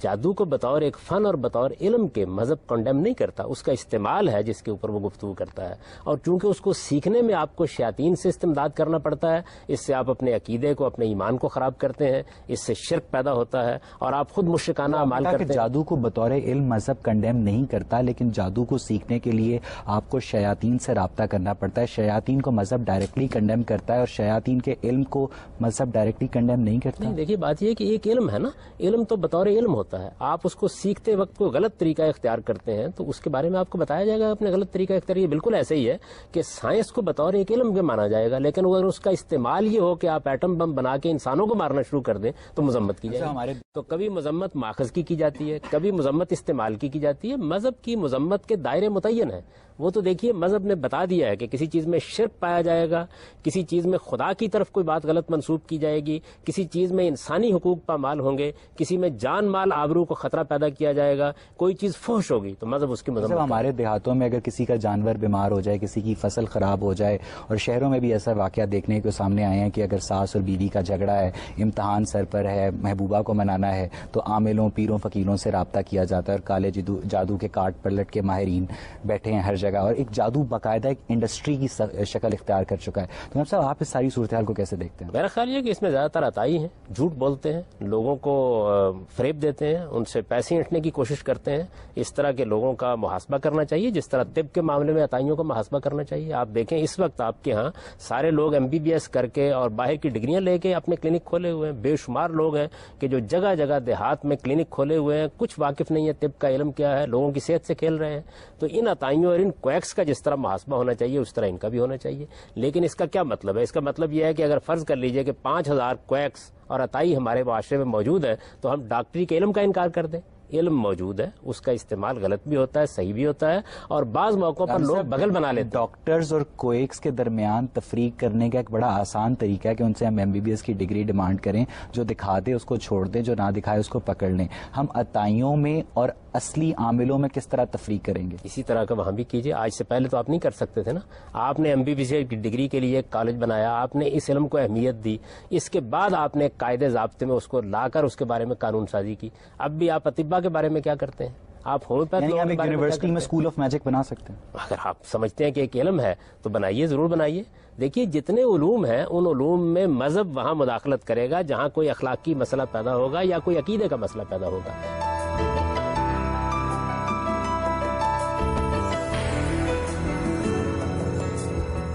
میرا یہ کہ مادی علوم کے بارے میں تو ہم کلیئر ہیں کہ کیا ہے۔ جو آپ نے نفس کی بات کی ہے، نفسی علوم کی بات کی ہے، نفس جو ہے بذات خود یہ کیا چیز ہے؟ یہ جسم کا کوئی عضو ہے، کوئی خلیہ ہے، کوئی مادی جسم ہے، یا کچھ اور چیز ہے؟ یہ غیر مرئی حقیقت جس کو ہم محسوس کرتے ہیں، انا کی صورت میں بولتے ہیں، ہمارے حواس اور ہمارے داخلی حواس اس کی شہادت دیتے ہیں۔ یہ ایک شخصیت ہے جس شخصیت کو ہم جانتے ہیں، لیکن یہ کہ وہ ہمارے حواس کے دائرے میں نہیں آتی۔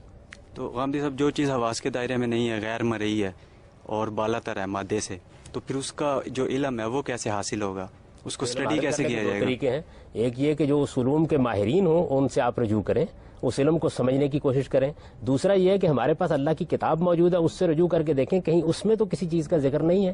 اگر ذکر ہوگا تو ہم اس کو مان لیں گے، اگر ذکر نہیں ہوگا تو انکار کر دیں۔ نہیں، اگر غیر مرئی علوم کے کوئی مطلب اگر وہ ایگزسٹ کرتا ہے یا اس کے کوئی ماہرین موجود ہیں، اس کا مطلب ہے کہ مادے سے بالا تر بھی کوئی آپ حقیقت۔ پیراسائیکالوجی کو مانتے ہیں؟ آپ یہ مانتے ہیں کہ تنویم کا عمل ہوتا ہے؟ آپ یہ مانتے ہیں ہپنوٹزم ایک حقیقت ہے؟ مانتے ہیں نا اس چیز کو؟ یہ کیا علم ہے؟ اس کا مادے سے تو کوئی تعلق نہیں ہے۔ اگر مریخ پر ایک گاڑی کو یہاں سے کنٹرول کیا جا سکتا ہے تو نفسی علوم کے بارے میں اتنے استباد کی کیا ضرورت ہے؟ نہیں، اس میں اس کا تجربہ کیجئے، اس پہ جا کے تحقیق کیجئے۔ میں اس سے تو نہیں روک رہا اور یہ بھی نہیں کہہ رہا کہ آپ بغیر کسی وجہ کے مان لیں، لیکن یہ بات کہ یہ علوم ہیں یہ ایک حقیقت ہے۔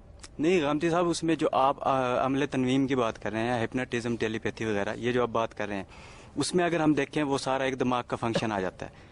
اب دماغ بذات خود ایک مادہ ہے، ٹھیک ہے، اور دماغ جس قسم کا مادہ ہے وہ انتہائی کمپلیکیٹڈ ہے، اور دماغ کے اندر کوئی ایسی چیز ایگزسٹ نہیں کرتی سوائے جو مطلب ہے خیالوں کی صورت میں۔ اور وہ خیالات کون سے ہیں کہ جو آپ کے ارد گرد کی سراؤنڈنگز ہیں، مادی حالات ہیں، وہ سارا انہی کا عکس ہوتا ہے خیالوں کی صورت میں۔ حوصلہ ہے آپ کا کہ آپ دماغ کے بارے میں جو گفتگو کر رہے ہیں، ابھی تو اس میں انسان کا علم صفر کے برابر بھی نہیں ہے۔ مطلب بہت جو معمولی موجود باتیں جو ابھی دریافت ہوئی ہیں۔ ابھی یہ حقیقت کیا ہے، اس کی نوعیت کیا ہے، یہ کس طریقے سے فنکشن کرتا ہے، اس میں کسی چیز کا ظہور ہوتا ہے یا یہ آپ اپنے جذبات تخلیق کر رہا ہے، یہ محض قیاسات ہے۔ یہ کیا ہو گیا ہم کو کہ ہم بعض اوقات ایک چیز کے بارے میں جب قیاسات بھی مغرب سے آ جائیں تو ایسے ان کو بیان کرتے ہیں جیسے قرآن و حدیث بیان کیے جا رہے ہیں۔ یعنی زیادہ سے زیادہ آپ یہ کہیے کہ ابھی دماغ کے بارے میں ہماری معلومات یہ ہیں۔ یہ کیسے معلوم ہو گیا؟ پھر یہ بات بھی ٹھیک نہیں ہے کہ یہ جتنے علوم ہیں یہ سب کے سب دماغ سے متعلق۔ ابھی تو ہم یہ نہیں جان سکے نیند کیا چیز ہے، کیسے آتی ہے۔ ابھی تو ہم یہ نہیں جان سکے کہ اس کے اندر جو خواب آتے ہیں وہ ہمارے متخیلے میں کہاں سے در آتے ہیں۔ ابھی تو ہمارے لیے ایک پوری دنیا ایک بجائے خود ایک راز ہے۔ اس کو آگے بڑھیے اور جاننے کی کوشش کیجیے۔ غامدی صاحب، میرا آپ سے سوال یہ ہے کہ جیسے آپ نے بیان کیا کہ علوم دو طرح کے ہیں، ایک مادی علوم اور ایک نفسی علوم، میں آپ سے یہ پوچھنا چاہوں گا کہ مذہب کس چیز کو فوقیت دیتا ہے، یا نفسی علوم کو یا مادی علوم کو؟ مذہب کا یہ موضوع ہی نہیں ہے۔ مذہب کا یہ کام نہیں ہے کہ وہ ان علوم میں آپ کو بتائے کہ آپ کس کو ترجیح دیں۔ مذہب کا دائرہ یہ ہے کہ وہ آپ کو یہ بتائے کہ آپ کو ایک پروردگار کے حضور میں جواب دہ ہونا ہے، اس کے لیے تیاری کیسے کرنی ہے۔ یہ تو ضمناً ان چیزوں کا ذکر آ جاتا ہے۔ قرآن مجید میں بھی ان کا ذکر ضمنی طور پر آیا ہے۔ مثال کے طور پر یہ جو ہاروت و ماروت کا قصہ ہے یا سحر و ساحری ہے، اس کا ذکر کیسے آیا ہے؟ اس کا ذکر اس وقت آیا جب رسالت باب صلی اللہ علیہ وسلم کے معاملے میں یہود نے ان علوم سے مدد حاصل کرنے کی کوشش کی۔ دیکھیے میرا یہ کام نہیں ہے کہ میں سحر و ساحری کی حقیقت آپ کو بتاؤں، یہ میرا موضوع نہیں ہے۔ میں ان علوم و فنون کے ساتھ اتنی دلچسپی رکھتا ہوں جتنی کہ ایک دین کو سمجھنے والے یا یوں کہیے کہ دنیا کو سمجھنے والے انسان کو ہونی چاہیے۔ تو جس طریقے سے طب کے معاملے میں اگر آپ کو معلومات حاصل کرنی ہو، دوا کیسے بنتی ہے، دوا میں خواص کیسے دریافت ہوتے ہیں، مریضوں کے معاملے میں آپ کس طریقے سے معاملات کرتے ہیں، سرجری کے کیا قوانین ہیں، تو میں ایک اصولی بات تو آپ کو بتا سکتا ہوں کہ یہ ایک علم ہے اور ایک فن ہے، لیکن اس کے لیے آپ کو اس کے ماہرین کے پاس جا کے معلومات حاصل کرنی چاہیے۔ ہمارے دیہاتوں میں یہ بڑی بات چلتی ہے کہ ایک جادوگر جس کے پاس علم ہوتا ہے وہ تب تک اس کی روح قبض نہیں ہوتی جب تک وہ اپنا یہ علم کسی اور کو ٹرانسفر نہ کر دے۔ اس بات میں کتنی حقیقت ہے؟ اس طرح کے توہمات کی آپ تحقیق کریں، میرے نزدیک تو ایسی کوئی چیز نہیں ہے۔ قرآن مجید نے بتا دیا کہ جب موت آ جاتی ہے تو دنیا کی کوئی طاقت بھی اس کو روک نہیں سکتی, اللہ کا فیصلہ صادر ہو جاتا ہے. دیکھیے کچھ چیزیں میرے ایمان سے متعلق ہیں, کچھ چیزیں وہ ہیں جن کو قرآن مجید نے واضح کر دیا, کچھ چیزیں وہ ہیں جن کو اللہ کے پیغمبر نے واضح کر دیا, باقی یہ دنیا ہے, اس کا مطالعہ اسی طرح کرنا چاہیے جیسے دنیا کی چیزوں کا کیا جاتا ہے. میں سرجری کا مطالعہ بھی کرتا ہوں, ابھی حال میں مجھے خود سرجری سے گزرنا پڑا, میں ایک تجربے سے خود گزرا ہوں, یہ تو ایک واقعہ ہے, لیکن یہ کہ میں ایک سرجن کی طرح یہ بتا سکوں آپ کو کہ اس علم کی حقیقت کیا ہے, کیسے انہوں نے میرے جسم کے حصے کو کاٹ کے جوڑ دیا ہے, تو یہ چیز ایسی ہے کہ جس کے لیے آپ کو کسی ماہر سرجن کے پاس جانا پڑتا ہے. صاحب یعنی مذہب یہ تسلیم کرتا ہے کہ جس طرح دعا کے نتیجے میں خدا فطری قوانین میں مداخلت کرتا ہے, اسی طرح جادوگر بھی جادو کے ذریعے فطری قوانین میں مداخلت کر سکتا ہے. تو غام صاحب اس طرح خدا کی الوہیت میں شریک ہونا کیسے ممکن ہے؟ دیکھیے مادی علوم بھی فطرت کے اندر مداخلت کرتے ہیں, اس وقت کر رہے ہیں. علوم کا مداخلت کرنا کیا مطلب ہے اس کا؟ ایک آدمی چھپا ہوا ہے, اس نے ایک گولی ایجاد کر لی ہے, پہلے اس کو سامنے آنا پڑتا تھا, وہ تلوار کا وار کرتا تھا, آپ کو چیلنج کرتا تھا, اب وہ کہیں چھپا ہوا ہے, اس نے گولی چلا دی. گاندھی صاحب سائنس کبھی فطری قوانین میں مداخلت نہیں کرتی, ان کا استعمال کرتی ہے. بالکل ایسے ہی وہ بھی کرتے ہیں. آپ اس کو مداخلت کے لفظ سے تعبیر کر رہے ہیں تو یہ آپ کی تعبیر ہے, قرآن مجید نے تو یہ بات نہیں. لوگ اگر ہوا میں معلق ہو جائیں, آسمان کی طرف پرواز کرنے لگیں, انسان اپنی فارم بدل لے, تو یہ فطری قوانین نہیں ہیں. جہاز کیا کرتا ہے؟ ہوا میں معلق ہو جاتا ہے نا. گاندھی صاحب وہ گریوٹی کو ہی یوز کر کے ہوا میں معلق ہوتا ہے, وہ فطری قوانین میں سے متصادم نہیں ہے, وہ فطری قوانین کو یوز کر رہا ہے فطرت کو مسخر کرنے کے لیے. ہم سب دنیا کا ہر سائنسدان فطرت کو مسخر کرتا ہے. یہ آپ کی تعبیر ہے نا کہ جادوگر فطری قوانین کو تبدیل کرتا ہے. میں تو یہ کہتا ہوں ایسے ہی تصرف کر رہا ہوتا ہے. جس طرح سے سائنسی تصرف کو آپ سمجھ لیتے ہیں کہ کیسے ہوا ہے, آپ اس علم کا مطالعہ کریں تو اس کو بھی سمجھ لیں گے. بظاہر تو اگر دیکھیے تو ایک آدمی یہ کہے گا نا کہ دیکھیے ہوا میں اڑ رہا ہے. ہم سب جادوگر گھر بیٹھے تیسرے محلے میں اگر کسی بچے کو بیمار کر دے تو کیا یہ فطری قوانین سے تصادم نہیں ہے؟ آپ گھر بیٹھے مریخ کی گاڑی کو آپ کنٹرول کر رہے ہوتے ہیں. گاندھی صاحب اس کے لیے ہم ریڈیو ایکٹیو ریز یوز کر رہے ہوتے ہیں, اس کے لیے ہم کوئی ریز یوز نہیں کر سکے اور اس کے لیے کوئی ایسا پیمانہ ایجاد نہیں ہوا. بتایا کہ وہ اس دنیا کے اندر موجود چیزوں کو استعمال نہیں کر رہا. آپ اصل میں صرف اپنے علم کی حد تک چیزوں کو مان رہے ہیں, اس کے علاوہ بھی بہت سی چیزیں جنہیں یوز کیا جا سکتا ہے, اس کو آپ خلاف فطرت کیوں کہتے ہیں؟ میں تو عرض کر رہا ہوں کہ دنیا میں ایک نفس ہے, ایک مادہ ہے, آپ نے مادی چیزوں کے قوانین دریافت کر کے ان کو استعمال کر لیا, وہ نفسی چیزوں کے قوانین دریافت کر کے ان کو استعمال کر لیا. سائنس کا آغاز جادو کے بہت بعد میں ہوا, لیکن آج سائنس کو دنیا کا ہر شخص درست تسلیم کرتا ہے. جادو کا آغاز آج سے ہزاروں برس قبل ہوا اور آج بھی اس کے اوپر ایک اسرار کا پردہ پڑا ہوا ہے. کیوں؟ اس لیے کہ اس کو علم اور فن بنانے کی اجازت نہیں دیتے وہ لوگ. اگر آپ اس کا بھی مطالعہ کریں, اس کو بھی اسی طریقے سے علم اور فن بنائیں, تو آپ دیکھیں گے کچھ دیر میں لوگ مانوس ہو جائیں گے. اور پیرا سائیکالوجی کے ماہرین یہ کر رہے ہیں. اسی کی بہت سی چیزیں, پیرا سائیکالوجی کو جدید سائنس کوئی ایگزیکٹ سائنس تصور نہیں کرتی. بہت سی چیزیں ایسی ہیں جن کو آج ہم سائنس تصور نہیں کرتے. جیسے جیسے حقائق واضح ہوتے چلے جائیں گے کر لیتے ہیں. آخر سائنس بھی بہت سی تھیریز پیش کرتی ہے اور ان کے اوپر ایسا ہی ایمان رکھتی ہے. ڈارون کا نظریہ ارتقاء جو ہے کیا حقیقت بن گیا ہے؟ ہر کتاب میں لکھا ہوا ملتا ہے آپ کو. توہمات سائنس کے بھی ہیں, توہمات ان علوم کے بھی ہیں, دونوں توہمات میں جیتے ہیں. تو میں تو یہ آپ سے عرض کر رہا ہوں کہ دنیا کے اندر حقائق کی دریافت کا یہ طریقہ نہیں ہے کہ ایک علم کو سامنے رکھ کے دوسرے علم کا انکار کر دیا جائے. نہیں, آپ اس علم کی بنیاد پر دوسرے علم کو بھی سمجھنے کی. اچھا, بات یہ کہ مسلمانوں میں جو معتزلہ ہیں وہ وجود سحر کا انکار کرتے ہیں, جبکہ معترضہ کے نزدیک یہ ممکن ہے کہ انسان ہوا میں پرواز کرے, انسان گدھا بن جائے اور گدھا انسان بن جائے. اب اس ساری صورتحال کو مولوی چراغ علی اور سر سید احمد خان نے عقلی بنیادوں پر مسترد کیا ہے اور جادو کو صرف نفس انسانی کی قوت کا ظہور قرار دیا ہے. تو آپ کیسے اس افراط و تفریق کہہ رہا ہوں کہ نفس انسانی کی قوت کا ظہور ہے. فرق صرف یہ ہے کہ یہاں پر ایک پورا کا پورا سائنسی علم آپ کے سامنے آ جاتا ہے, وہاں وہ آپ کے سامنے نہیں ہوتا. میں کہتا ہوں اس کا بھی مطالعہ کریں. یہ کس نے کہا ہے کہ وہ خلاف فطرت کہاں سے کریں؟ کون سی لائبریری سے کون سی کتاب لیں اور اس کا مطالعہ کریں؟ اس کے ماہرین اب بھی موجود ہیں. ہم سب ان کو ہم کہاں ڈھونڈیں ان کو؟ جس طریقے سے باقی علوم کے ماہرین کو ڈھونڈتے ہیں. میں تو ان کا ایجنٹ نہیں ہوں کہ آپ کو بتاؤں کہ کہاں ڈھونڈیں. میں صرف آپ کو یہ بتا رہا ہوں کہ انسان کو ایک دائرے کے اندر کے علم میں بند نہیں ہو جانا چاہیے. جس طریقے سے مادی علوم کے بارے میں آپ دیہات میں جائیں تو لوگ آپ کا مذاق اڑائیں گے. وہ یہ کہیں گے کہ یہ لوگ جھوٹ بول رہے ہیں, یہ افسانہ تراش رہے ہیں, انسان چاند پر نہیں پہنچا, مریخ کی گاڑی کو کنٹرول نہیں کیا جا سکتا. زبان میں جن کا لغوی معنی کیا ہوتا ہے؟ جن کا ایک دیکھیے بات یہ کہ لغوی معنی کا کیا مطلب ہے. جن جب اردو میں بولا جاتا ہے تو اس کا کیا مطلب ہے؟ میں جب کہتا ہوں کہ جنات پائے جاتے ہیں, عربی زبان میں جن کا لغوی معنی چھپی ہوئی چیز, پوشیدہ چیز. اسی معنی کو سامنے رکھتے ہوئے سر سید احمد خان نے جنوں کو اپنے علم کے مطابق وائرس اور بیکٹیریا بھی قرار دیا. یہ سر سید کا کمال فن ہے. اس کی وجہ یہ ہے کہ زبان میں اصل چیز لغوی مفہوم نہیں ہوتا, اس کا استعمال ہوتا ہے. اگر کوئی آدمی ٹیلی ویژن کا لفظ ہے اور یہ کہے کہ ٹیلی کا مطلب یہ ہے اور ویژن کا مطلب یہ ہے, اور یہ کہے کہ میں اپنے گھر میں دوردرشن لے آیا ہوں, تو آپ مان لیں گے اس بات کو. الفاظ جب وجود پذیر ہوتے ہیں تو ایک اس کا لغوی مفہوم ہوتا ہے. سید احمد خان کی اس توجہ سے اتفاق نہیں کرتے. میں تو اس کو مزے کا خیز سمجھتا ہوں. میرے نزدیک قرآن مجید بالکل واضح ہے کہ فرشتے بھی اللہ کی ایک مخلوق ہے, جنات بھی اللہ کی ایک مخلوق ہے, انسان بھی اللہ کی ایک مخلوق ہے, اور یہ بے شمار جانور جن کی اتنی اقسام ہے کہ گننے میں نہیں آتی. بلکہ ابھی پچھلے دنوں آپ دیکھیں نیشنل جغرافک پر وہ دکھاتے ہیں کہ ایک جزیرہ دریافت ہوا ہے جس میں 10,000 نئی اقسام معلوم ہو گئی ہیں جو انسان کو پہلے معلوم نہیں تھی. تو انسان کو اپنے موجود اور حاضر علم کی بنیاد پر چیزوں کا انکار نہیں کرنا چاہیے.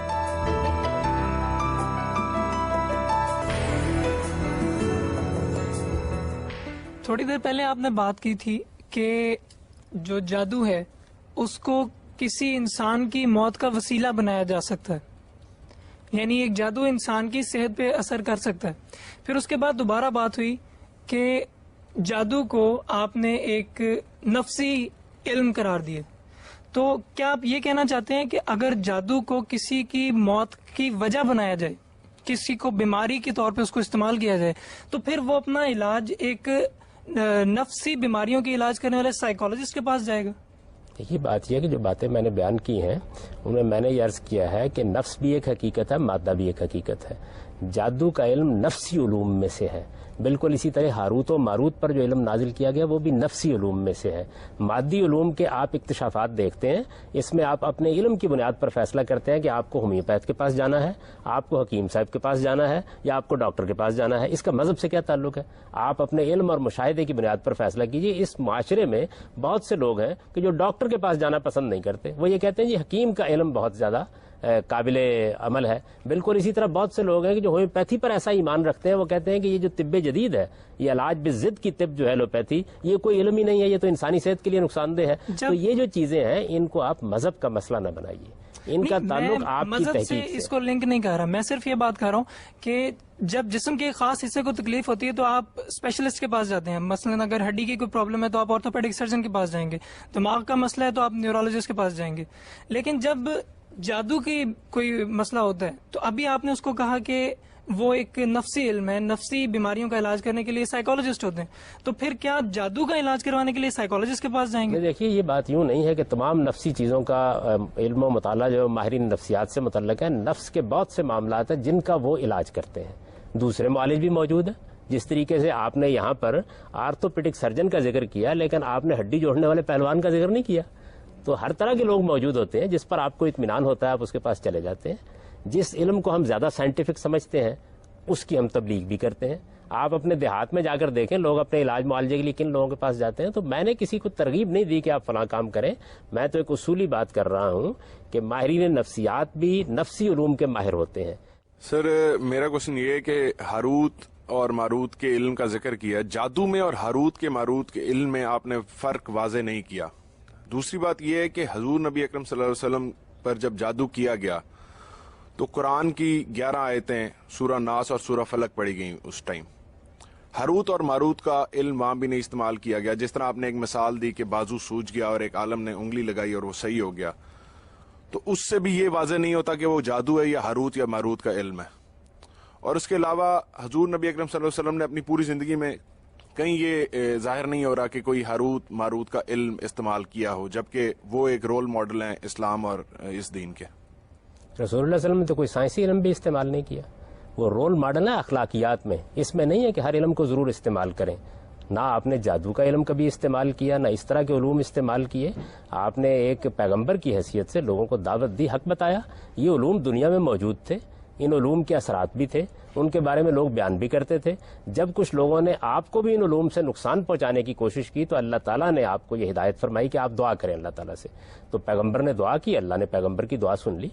اور اللہ تعالیٰ نے جس طرح آپ کو مادی معاملات میں محفوظ رکھا, مثلا کچھ لوگوں نے آپ کو بلایا, تاریخ میں یہ واقعہ بیان ہوتا ہے, پتھر لڑکا کے آپ کو شہید کرنے کی کوشش کی, اللہ نے اپنے علم سے آپ کو بتا دیا. آپ کے علم میں ہے کہ خیبر کے موقع پر ایک خاتون نے زہر کھانے میں ڈال کر آپ کو کھلا دیا, اللہ نے آپ کو بتا دیا اور آپ اس سے محفوظ رہے. تو پیغمبر کا معاملہ بالکل مختلف معاملہ ہوتا ہے. پیغمبر ان علوم و فنون سے کوئی دلچسپی نہیں رکھتا. آپ نے فرمایا کہ پیغمبر نے کبھی اپنی زندگی میں سائنسی معاملہ استعمال نہیں کیا.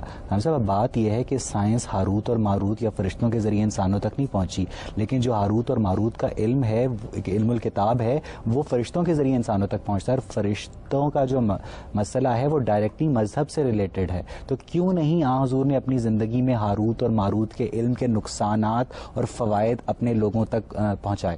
بات یہ ہے کہ قرآن مجید نے جتنی حقیقت بیان کرنی تھی کر دی، وہ حضوری کی پہنچائی ہوئی ہے. قرآن آپ ہی کا دیا ہوا ہے، اس سے ہمیں معلوم ہوا کہ اس علم کی حقیقت کیا ہے. یہ معلوم ہوا یہ جادو سے الگ ایک علم ہے، یہ معلوم ہوا اس کے بڑے بڑے ماہرین قدیم زمانے میں موجود رہے ہیں. بس اتنا کافی ہے، یہ حضور نے بتا دیا. استعمال کرنا کیا ضروری ہے؟ کیا اس بات پر سارے مفسرین متفق ہیں کہ جادو اور ہاروت اور ماروت کا علم دو مختلف چیزیں؟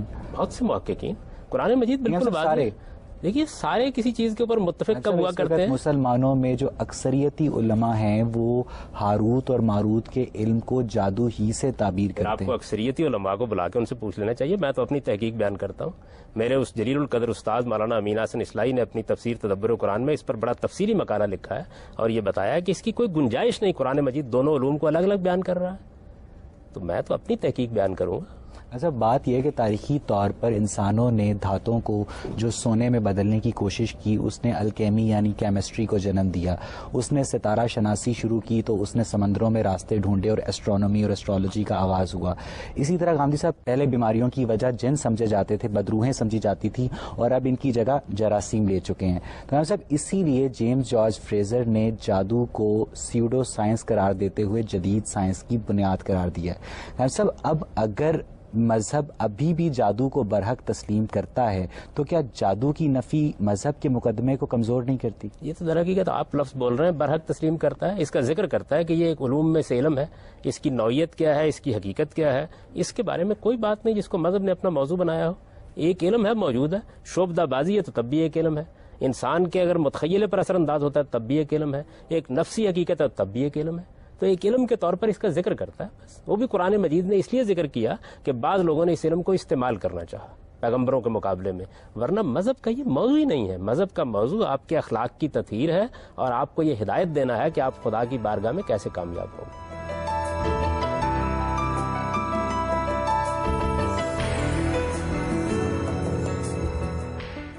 سر آپ ایک طرف کہتے ہیں کہ جادو جو ہے وہ مسلمانوں کے لیے نہیں ہے، وہ ان کو لادین کر دیتا ہے. دوسری طرف آپ اسے کہتے ہیں کہ اسے ایک فن کے طور پر انٹروڈیوس کرنا چاہیے، اسکول آف میجک کھول لینا چاہیے. آف کورس اگر میں کھولوں گی میں اس کی ایڈورٹیزمنٹ بھی کروں گی. اگر میں کچھ اسکول کھولتی ہوں تو کیا اس کا مطلب ہے کہ میں اگر آپ سائنس کا ایک اسکول کھولیں اور ایسے جراثیمی ہتھیار بنانے کی کوشش کریں کہ جس سے آپ انسانوں کو ماریں، تو میں یہ کہوں گا کہ یہ ہو تو سکتا ہے لیکن اخلاقی لحاظ سے ٹھیک نہیں. تو اس وجہ سے کسی چیز کا ہونا ایک الگ چیز ہے اور اس چیز کا اخلاقی طور پر درست ہونا ایک بالکل الگ چیز ہے. آپ یہ دیکھیے کہ بہت سے لوگ ہیں کہ جنہوں نے انسانوں کو مارنے کے ایسے ایسے طریقے ایجاد کر لیے ہیں اب جو حیرت انگیز ہیں. تو میں یہ کہوں گا نا کہ یہ آپ کے لیے اخلاقی طور پر ٹھیک نہیں. ہمارے ہاں خود کش بمبار کس طریقے سے انسانوں کے پرخچے اڑا دیتے ہیں. تو یہ ہو تو جاتا ہے، روز دیکھتے ہیں، لیکن ہمیں یہ بتانا پڑتا ہے کہ یہ اخلاقی طور پر ٹھیک نہیں. کسی معصوم کو آپ مار نہیں سکتے. ٹھیک ہے. ہم نے دو باتیں سیکھی. ایک یہ کہ یہ ایک نفسی علم ہے کہ ٹھیک ہے جی نفس کے متعلق ہے. جب نفس کی بات ہم شروع کرتے ہیں تو علماء یہ فرماتے ہیں کہ آپ جائیے شیاطین کے پاس. جب آپ کو یہ شروع کرنا پڑتا ہے، آپ کو اپنے اچھے کام ختم کرنے پڑتے ہیں، آپ کو اپنا اسلام چھوڑنا پڑتا ہے، آپ کو شیاطین کے پاس جانا پڑتا ہے. غامدی صاحب ذرا یہ بتائیے گا یہ شیاطین کون ہے؟ یہ تو ان سے پوچھیے جو آپ کو اس کی ترغیب دیتے ہیں کہ جائیں آپ. میں تو قرآن مجید کی روشنی میں آپ کو یہ بتا سکتا ہوں کہ شیطان کا لفظ ایک ایڈجیکٹو ہے. اس کا مطلب ہے وہ ہستی، وہ مخلوق جو سرکش ہو جائے، تمرد اختیار کر لے. وہ قرآن کہتا ہے کہ انسانوں میں سے بہت سے لوگ ہوتے ہیں، جنات میں بھی ہوتے ہیں. یعنی غامدی صاحب جو شخص سرکش ہو جائے گا وہ شیطان ہو جائے گا. یہ تو ایک ایڈجیکٹو ہے نا. جس طریقے سے آپ بولتے ہیں بچے کو آپ شرارتیں کر رہا آپ کہتے ہیں بڑے شیطان ہو. غامدی صاحب کوئی ایک تو ہوگا نا، کوئی یا تو وہ جن ہوگا یا وہ انسان ہوگا. دونوں میں سے ہو سکتے ہیں. سرکشی جو بھی اختیار کر لے گا ہو جائے گا.